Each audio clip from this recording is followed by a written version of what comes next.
going to be doing the sannas demo today.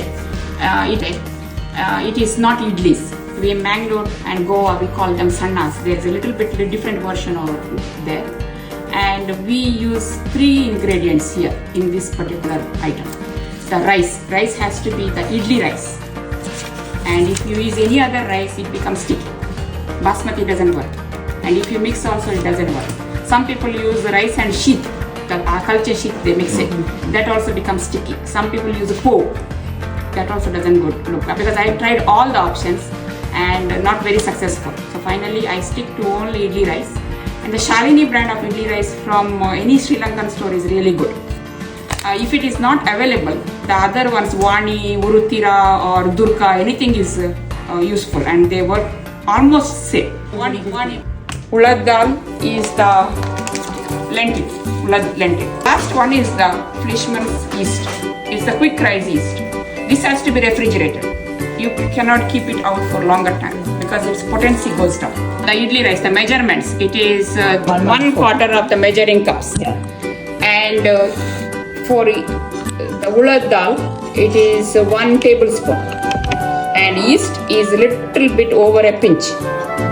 And the rice and the ulad dal to be soaked at least maybe 4-5 hours minimum.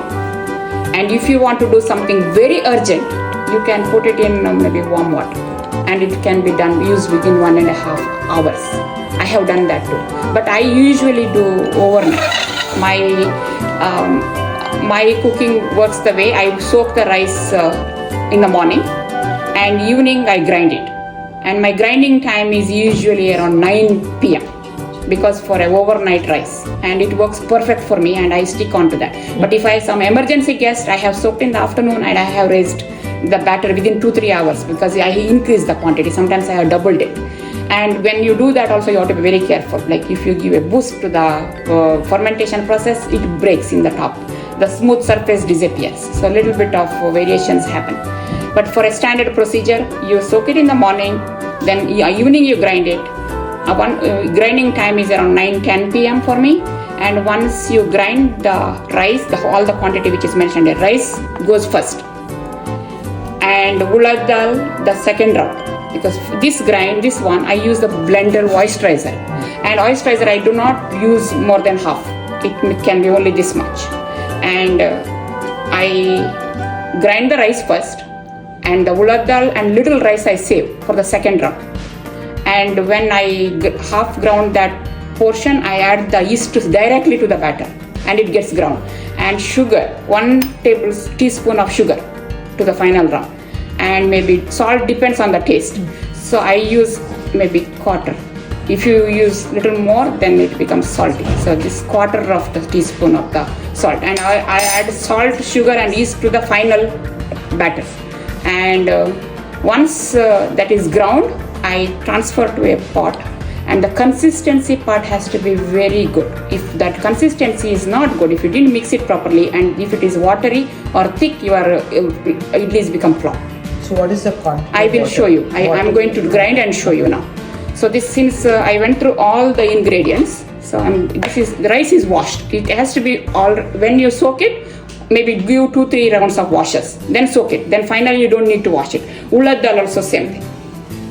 So I throw the water now. This particular brand, we call it Mutambo Tandu in Mangalore. It is a semi-parboiled, I think. And instead of the yeast, the toddy part, if we in Mangalore we get toddy and we can raise it within 3 hours. I think my grandmother used to say 1 seer tandu, 1 seer, their measurements, like it was 1 kilo almost close to. For that 1 full glass of toddy, that was their appropriate measurement. And toddy has to be like not the sour version, the fresh sweet version of the morning toddy. But since we don't get toddy here, we use the yeast. And if we want to stick on to the coconut toddy, I brought good coconut. You have to be very choosy when you select the coconut from Indian stores. Like since I grew up in Mangalore and we had coconut plantation, I know. Otherwise, if it is spoiled inside, you can't use that water. It has to be just thrown. And when I bring it, I tap it and I can get the noise like the same way the Watermelon. Yeah, like how the coconut, with the tenderness. If it is tender or it is not mature or too mature. So we can get that feeling since I'm used to it. And a lot of water. It has to be full almost. Those coconuts are good. And I break it. And morning, if I break it, I add maybe I collect 1 full glass of water and strain it. Sometimes the coconut husk gets inside that. Strain it fully clear water. Then maybe 1 teaspoon of sugar into that. Cover it and keep it. You'll see the bubbles going up. This one, morning, if you keep it, break it and keep it, add 1 teaspoon of sugar.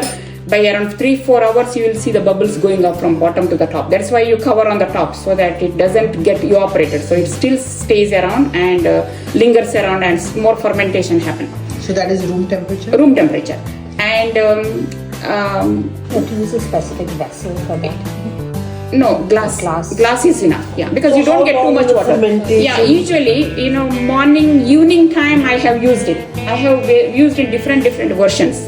Morning I have broken the coconut and same water I have used in the evening. And in some circumstances I have kept 2 days.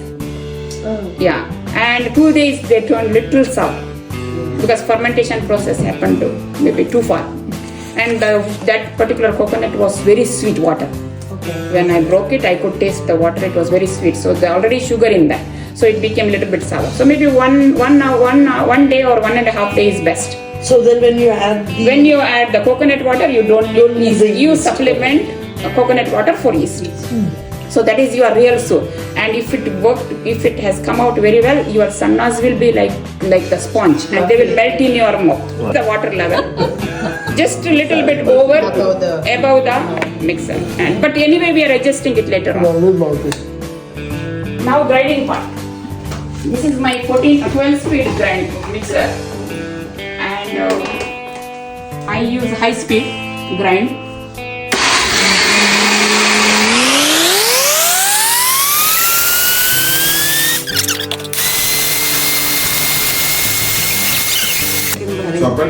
See, if you put too much rice, it doesn't grind. And even when after it is ground, if you touch it, like if there are some small crystals, that's okay. It's like rava. Don't have to be super fine. But at this I will go another 2 rounds. For our sannas it's okay because when you steam it gets cooked. And this has 2 decks. Bottom deck and bottom layer is the water. Make sure water is sufficient. Otherwise it will burn the vessel and you will lose it because there is a joint here. If it burns, like this joint will be cracked. So the water level should be near the... just below. Near the joint? Yeah, near the joint. Below, yeah. And this takes 1 layer of gindas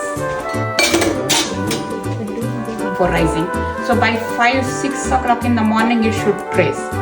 When it rises, it looks like this. So this level was my batter yesterday. I put a mark here. Yes. Where the mark level was. As soon as you keep the batter ready. Water will start separating out at the sides. When you see the water separated out, don't rush. It is not ready yet. It may take another 2-3 hours. It is the process is happening. Now there is no water. Everything is been bulged. And if I take a little ladle here, I will feel it is frothy. I don't want to do it now. And don't stir it. These are the techniques. Don't stir it. Moment you stir it, it goes down and is flat. And you take from the side, little by little, another container. Because I use it in a big, I keep batter in a big pot. This is just a demo. So it's very difficult for me to carry it my hand and add it to the tondo. So that is why I transfer from here to a small container and I do it. I will do exactly the same thing to you. And if in case the batter has not raised, you just still see water and it is taking time, you are in a rush, you have to go somewhere and you don't have patience, just turn on the stove. Keep it just beside, not on the top. It will cook. Winter time, you can keep it near the vent. Heat is coming up, right? You can keep it near the vent in the night and morning time it will rise. And moment you see signs like it is almost there, keep the tandoor ready. Oh, you need to do it immediately. Immediately. If like a little bit more time if you leave, either they will turn sour or maybe peat pinpillan they say. Peat means like the frothiness is gone. The correct terminology. So now the tandoori is almost there. I just give one round of heat, then we'll start pouring. But you don't have to put ice. Cloth. Once the idlis are steamed, you have to take them out and invert them into a pan. And once they are inverted, you have to put very cold cloth on top. And the cloth has to be maybe 2-3 times it has to be changed. And this is the type of cloth which I use.